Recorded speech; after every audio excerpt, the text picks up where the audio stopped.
नमस्कार दोस्तों। आज हम मानव सभ्यता के इतिहास के एक बेहद महत्वपूर्ण और रोचक पहलू पर चर्चा करेंगे। ये वह समय था जब इंसान ने शिकारी संग्राहक जीवन शैली छोड़कर खेती और स्थिर जीवन को अपनाया। ये घटना करीब 12,000 साल पहले हुई थी, जब मानव समाज में बदलाव की ये नई धारा बहने लगी। इस महत्वपूर्ण परिवर्तन को समझने के लिए हम विभिन्न ऐतिहासिक तथ्यों, सिद्धांतों और विद्वानों के अध्ययन पर नजर डालेंगे।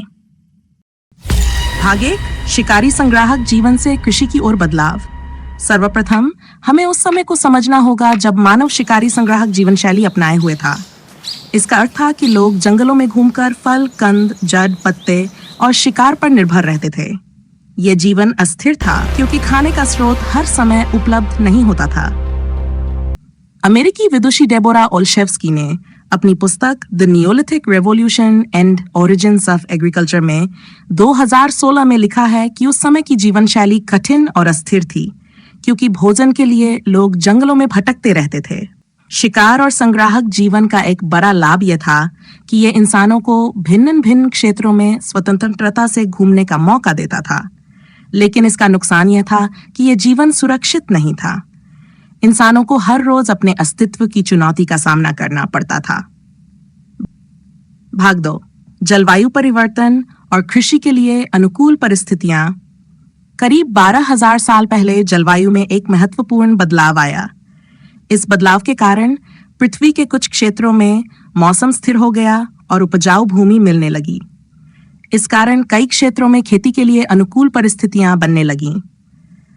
ब्रिटिश विशेषज्ञ ब्रूस स्मिथ ने अपनी पुस्तक द इमर्जेंस ऑफ एग्रीकल्चर में यह बताया कि यही वह समय था जब इंसानों ने पहली बार खेती की शुरुआत करने का विचार किया और उन्होंने पर्यावरण पर नियंत्रण करना सीखा। यह समय महत्वपूर्ण इसलिए था क्योंकि यह इंसानों के लिए स्थिरता का नया रास्ता खोलता था।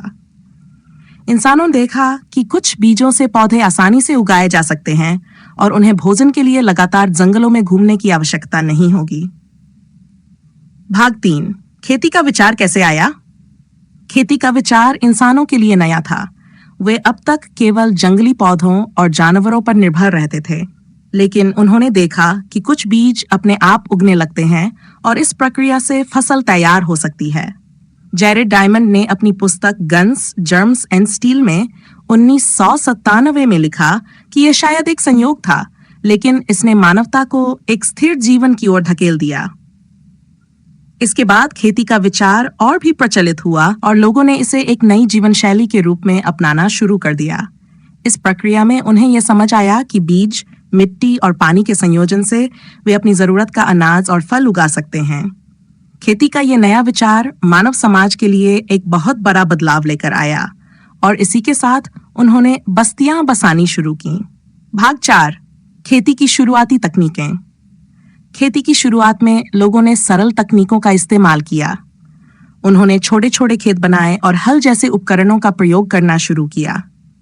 ब्रिटिश पुरातत्वविद गॉर्डन चाइल्ड ने अपनी पुस्तक मैन मेक्स हिमसेल्फ में, जो 1951 में प्रकाशित हुई थी, यह बताया कि इस युग में खेती का उदय हुआ और इंसानों ने अनाज उत्पादन का तरीका विकसित किया। चाइल्ड: शुरुआती खेती में मेहनत अधिक थी क्योंकि उस समय तक किसी प्रकार की मशीनरी उपलब्ध नहीं थी। इंसानों को कुदाल, हल और लकड़ी के साधनों से जमीन को जोतना पड़ता था, लेकिन इस मेहनत का परिणाम यह था कि अब उनके पास अनाज का भंडार होने लगा, जो कठिन समय में उनके जीवन का सहारा बन सकता था। भाग 5, नदियों के किनारे सभ्यताओं का विकास। खेती के लिए इंसानों ने उन जगहों का चुनाव किया जहां उन्हें पानी की पर्याप्त सुविधा मिल सके। मिस्र की नील नदी और मेसोपोटामिया की टिग्रिस और यूफ्रेटिस नदियां इसके उत्कृष्ट उदाहरण हैं। अमेरिकी विदुषी मेलिंडा जेडर ने domestication and early agriculture in Mediterranean basin नामक अपने लेख में, जो 2008 में प्रकाशित हुआ, यह बताया कि इन इलाकों में इंसान को खेती के लिए उपयुक्त परिस्थितियां मिली, जिससे सभ्यता का विकास हुआ। जेडर: इन नदियों के किनारे इंसानों ने स्थायी बस्तियां बसाईं और इनका जीवन धीरे धीरे संगठित होता चला गया। नदियों के किनारे उगाई गई फसलें अधिक उपज देती थीं और इनसे जल आपूर्ति का भी आसानी से प्रबंध होता था। पशुपालन का विकास। खेती के साथ साथ इंसानों ने जानवरों को पालतू बनाना भी शुरू किया। इससे उन्हें दूध, मांस, और ऊन जैसे लाभ प्राप्त होने लगे। कनाडाई पुरातत्वविद ब्रायन हेडन ने अपनी पुस्तक the power of feasts from prehistory to the present में 2014 में लिखा कि पशुपालन का यह कदम मानव सभ्यता के विकास में महत्वपूर्ण था। पशुपालन ने इंसानों को खेती में सहारा दिया और वे पशुओं का उपयोग खेत जोतने, सामान ढोने और यात्रा के लिए करने लगे। इससे उनका जीवन और अधिक सरल और व्यवस्थित हुआ।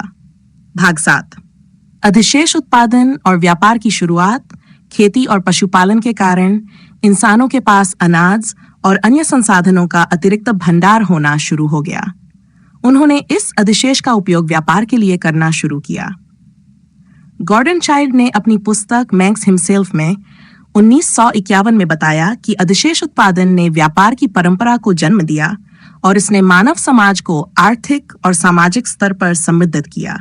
चाइल्ड, इस व्यापार ने अलग अलग क्षेत्रों को एक दूसरे से जोड़ा और समाज में संसाधनों का आदान प्रदान संभव हुआ। भाग 8, सामाजिक और सांस्कृतिक परिवर्तन। खेती और पशुपालन के कारण इंसान स्थायी बस्तियों में बसने लगे और एक संगठित समाज का निर्माण हुआ। जेरेड डायमंड ने अपनी पुस्तक गन्स, जर्म्स एंड स्टील में 1997 में लिखा कि यही वह समय था जब इंसानों ने एक संगठित समाज की नींव रखी और आधुनिक सभ्यता की ओर कदम बढ़ाया। खेती और व्यापार से लोगों के बीच रिश्ते बनने लगे, धार्मिक परंपराएं उभरने लगीं और कला संस्कृति को भी स्थान मिला। भाग 9, कृषि का धार्मिक और सांस्कृतिक प्रभाव। खेती की शुरुआत से इंसानों में प्रकृति के प्रति आस्था और धार्मिक मान्यताएं विकसित होने लगीं। ब्रिटिश विशेषज्ञ ब्रूस स्मिथ ने अपनी पुस्तक द इमर्जेंस ऑफ एग्रीकल्चर में 1995 में लिखा कि किस प्रकार फसलों और वर्षा के देवता उन प्राचीन समाजों में पूजे जाने लगे। खेती से प्राप्त उपज का जश्न मनाना और फसल की देवी या देवता का आशीर्वाद मांगना एक परंपरा का रूप ले चुका था, जो समय के साथ और भी समृद्ध हुई। भाग 10, आधुनिक समाज की खेती और पशुपालन ने इंसानों को स्थिरता दी, जिससे सभ्यता और आधुनिक समाज की नींव पड़ी। ब्रायन हेडन ने अपनी पुस्तक द पावर ऑफ फेस्ट्स में 2014 में लिखा कि किस प्रकार इस स्थिरता ने इंसानों को वैज्ञानिक और कलात्मक दृष्टि से आगे बढ़ने का मौका दिया। खेती के इस परिवर्तन ने मानव सभ्यता के विकास की आधारशिला रखी और इसी के कारण मानव समाज आज इस स्तर पर पहुंच पाया है। तो दोस्तों, इस तरह खेती की शुरुआत ने मानव समाज को एक नई दिशा दी और इसका प्रभाव इतना गहरा था कि इसने मानव सभ्यता को एक मजबूत और स्थिर नींव प्रदान की।